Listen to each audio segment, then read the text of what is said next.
Hello, Grant Wiley here from Worthington Publishing, here to bring you today's episode number 5 of Grant's Game Room. Today we're going to be talking about Stratego Waterloo. First, before I get into the game, I want to cover a little bit of housekeeping. Guys, if you're enjoying these videos, want to see more of these, or catch up on some old ones, please go below, click the subscribe notification button.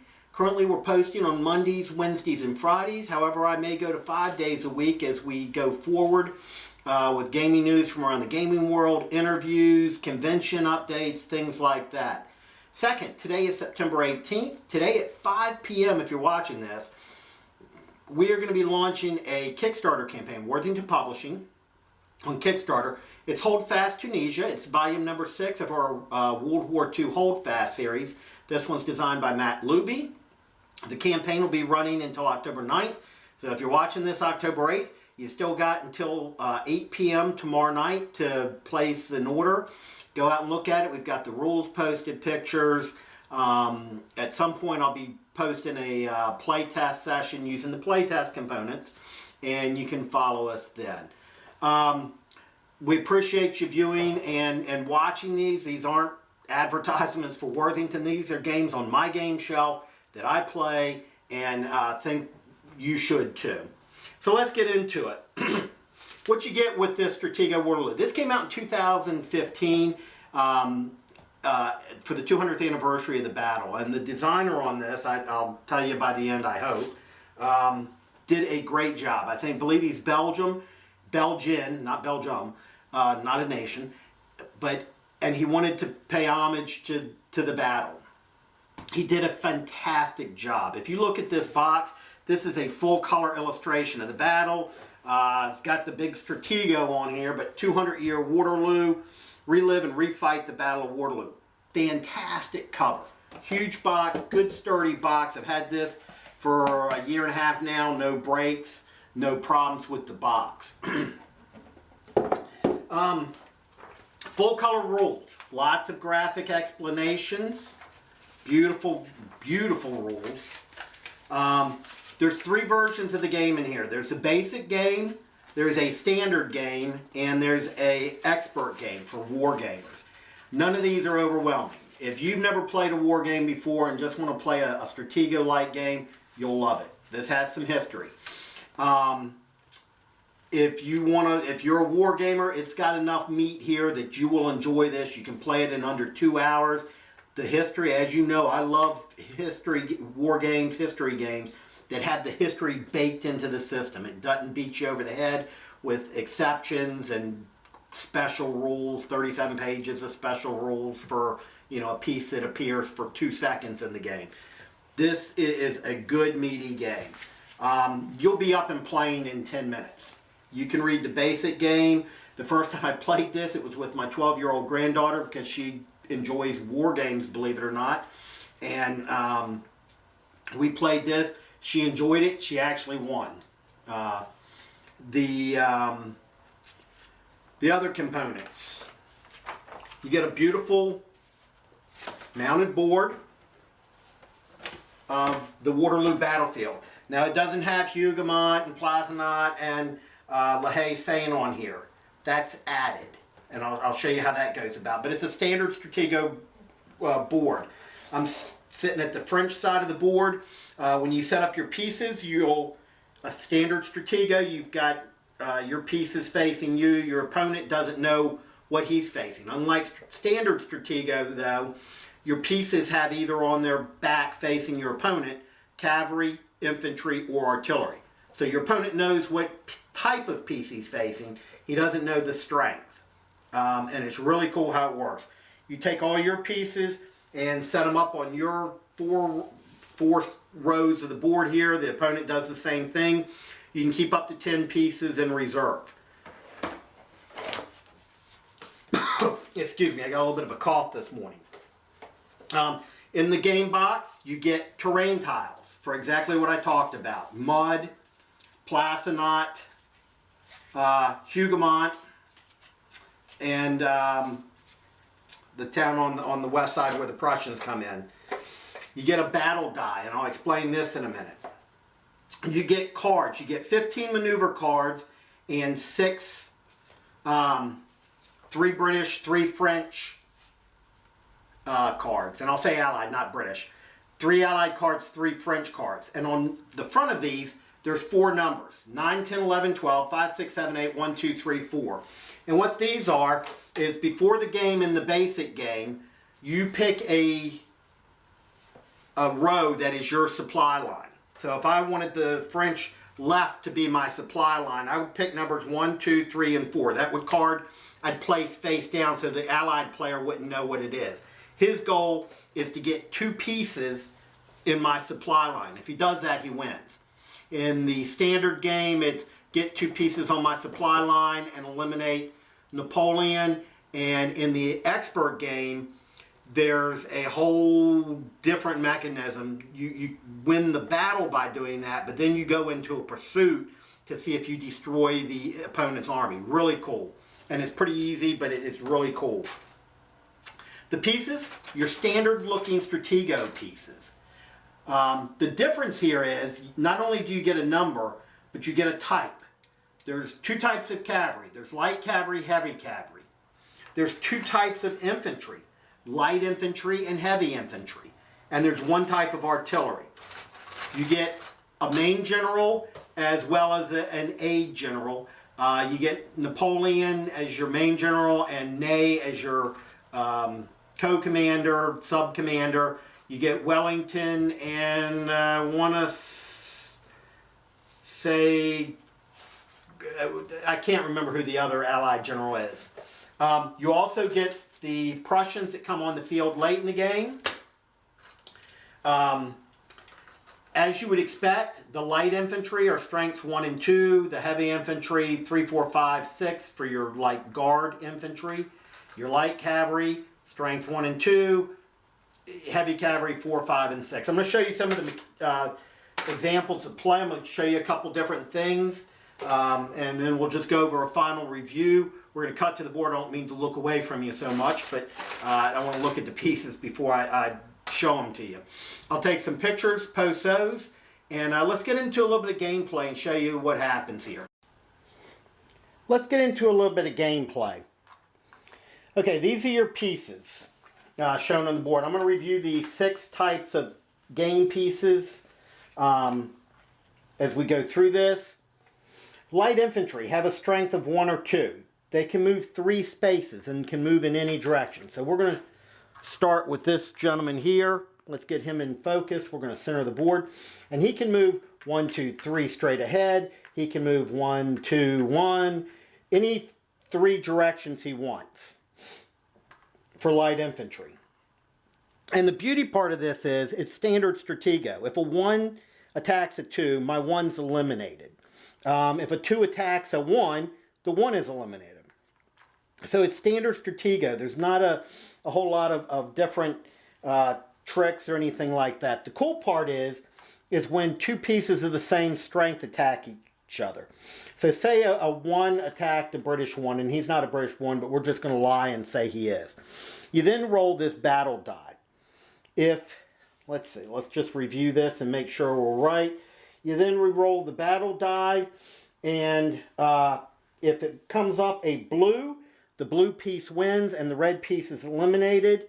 If it comes up a red, the British piece wins and the French piece is eliminated. A red R means that the red-black piece is victorious and can now move into where the blue piece was eliminated. However, the blue piece is not eliminated from the game. He's merely pulled off the board, placed off the back edge of the board. Let's place him back here.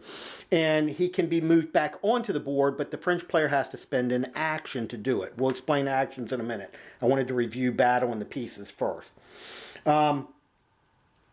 Light cavalry. Let's review light cavalry. Light cavalry, and I didn't mean to jump off task here, just me being me, have a strength of 2. And they can move from one end of the board to the other. So at any distance. So my piece starts here, and I want to attack a British piece there. All I got to do is I move across. If the line is open, I could move all the way to there. It's always in a straight line though. Cavalry pieces can't change direction like infantry pieces. So it's however far you want to move them in a straight line. Your leaders work like light cavalry, and that is Lord Wellington, and Uxbridge is the other British commander, and I'll explain them in a minute. This is heavy infantry or line infantry. They have a strength of 3, 4, 5, or 6. They have an asterisk underlined or a star underlined in the corner, and they can move 2 spaces and it doesn't have to be in a straight line. So they can move in any direction like that. That is the basics of movement. And again, it goes back to the standard Stratego. Now, the cool part is you get commanders, and it's a pretty interactive game. With Wellington, the British get 2 actions. And I forgot to mention artillery, but we'll talk about them in a minute. So he is worth 2 actions to the British. As long as he's on the board, the British get 2 actions. Uxbridge is worth 1 action. If either commander is eliminated, you lose that number of actions in a turn. So you lose Wellington, you're now down to 1 action with the British a turn. Same thing with the French. Ney is worth 1, Napoleon worth 2. Once the Prussians make their appearance over here on the left side of the game board, just out of view, over here on the left. They come in starting on turn 12. The Prussian player adds 1 action to the British player. So the Allies get 4 actions, 1 of which must be spent on the Prussians, 1 of which must be spent on the British, and then they divide the others up between them. Now, I said I'd mention artillery here in a minute, and now is the time. Artillery is very cool. They basically are in a square, and they can fire 3 squares straight ahead, and they destroy anything they fire at. They can't fire over units. So if I got a British piece here, for one of my actions, I spend, and I say attack this piece, and that piece is just eliminated from the game. It's that simple. Artillery can't be attacked straight on. If I attack artillery straight on, it's a suicide. This guy is dead. You've got to attack artillery from the sides or the rear to eliminate them. You wouldn't think a standard Stratego game would have this much strategy. However, you've got to decide what pieces you want to surround your artillery with. And in the advanced game, you get cards. You get up to 4 battle cards that you have to make a choice on. And some of those things add grand battery, to where if you've got a number of cannon here lined up, that all those cannons can fire for 1 single action. You've got special commander moves to where 3 pieces can move for 1 action with those advanced cards, just adding in some of the advanced features. When you add in some of the terrain features, like Hougoumont, you put that on the board there, and once one side occupies all of the areas of the Hougoumont, if the British get 1 more in there, they add 1 strength point to these units. So a 4 becomes a 5. Cavalry can't go in, but the infantry would become a 4. And artillery can bombard it, and eliminate the Hougoumont. So you got to make sure you account for that. There's a couple other neat features on the die, and as we continue with the game, I'm going to explain this, just to make sure you understand this. This was a little weird to me, but then it started making sense as I played it. If you roll a red plus, remember red means British win, yay. The French piece is removed from the board. If you roll a red plus, and I'm attacking this piece here, and I win the battle, a red plus means that if I win, I attack 1 more square in the next direction and fight that unit. And it can even be one of my own units. So if I had set this attack up like this, and I rolled a red plus because these 2 are of equal strength, this piece would be eliminated, but then I'd have to attack my red British piece. So it's something, it makes you take into consideration the impetus of cavalry and infantry, marching forward. The turns are 30-minute turns. The turn track is over here on the side of the board. Starts at 11 and runs to 16:30 when the Prussians make their appearance, and then just continues on in that sequence. You just keep playing. It adds a couple cool scenarios that the Prussians may not make an appearance. If you want to play that, you roll a die to see if they appear. There is, like I said, you can win the game in the advanced game by taking your opponent's line of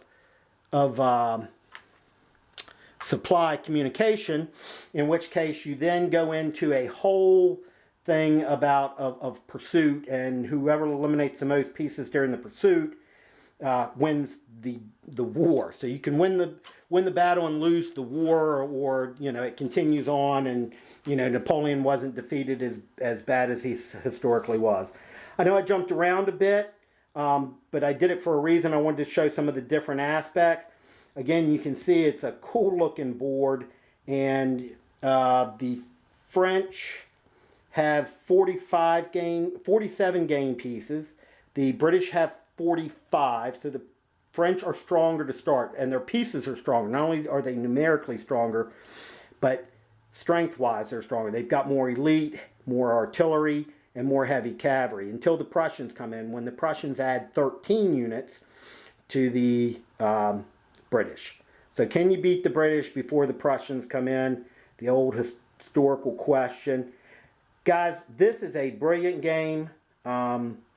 I highly recommend it. There's enough historical detail here to make even the most ardent war gamer thrilled with it. Again, some of the things in the expert game, you add Placenot in the back of the French board, French side of the board. You know, the rules just give you the layouts of the unit types and things like that. One last thing I forgot to mention, though, and this is a pretty cool thing, real quick. Heavy cavalry, strength 3, 4, 5, and 6. Let me find a heavy cavalry piece. Tell me I got one. Here's a 5. When heavy cavalry attacks an opponent's piece, they take a hit. So, let's see. Let's get this guy lined up. And I got a British piece back here. And my heavy cavalry charges across the board, hits him. He's a 3, poor infantry. He's eliminated. My heavy cavalry takes a hit. And it reduces him. And you put one of these little green clickers on top of there. He is now a 4 strength. Now what happens is, obviously, you can't keep doing that because your heavy cavalry is going to be vulnerable and eliminated. So what you do is, it doesn't cost you an action. You remove the piece from the board, put it on your side of the board. Then on the next turn, you remove the green, and he is eligible to come back onto the board at full strength, but it costs you an action. So you remove him for no action, you bring him back for 1 action. It shows your cavalry's withdrawn from the battle, refreshed itself, and is prepared to fight again. So guys, there you have it. That's the review. I can't recommend this game highly enough. Whether you're a hardcore war gamer, and I can tell you, I own 3 copies of Terrible Swift Sword, so I'm a hardcore war gamer as well as just a regular gamer. I enjoy Dungeons and Dragons. I enjoy Love Letter Batman. So, you know, my interests run all over the place. And I will tell you, if you're a hardcore war gamer, this is a good game. I just checked on Amazon. You can pick this up for $39.50. That person there has 7 left, and then the next one has 3 left, and it's $58. And then there's a couple other companies that have it for $108, which is ridiculous. I'd go to Board Game Geek, eBay, see if I could work a swap or get somebody that's selling it cheap. This is one, I've only got 1 copy right now. I'll probably pick up a 2nd copy just to have. And as always, guys, please go below, click the like, share, give us your comments. Let us know what you like, don't like. I know I jump around a bit during my reviews. I even had a script this time, trying to stay a little more on point. However, 4 cups of coffee and a busy morning, and I'm a little jump around. So, as always, thank you for viewing. Happy gaming, and see you on Wednesday.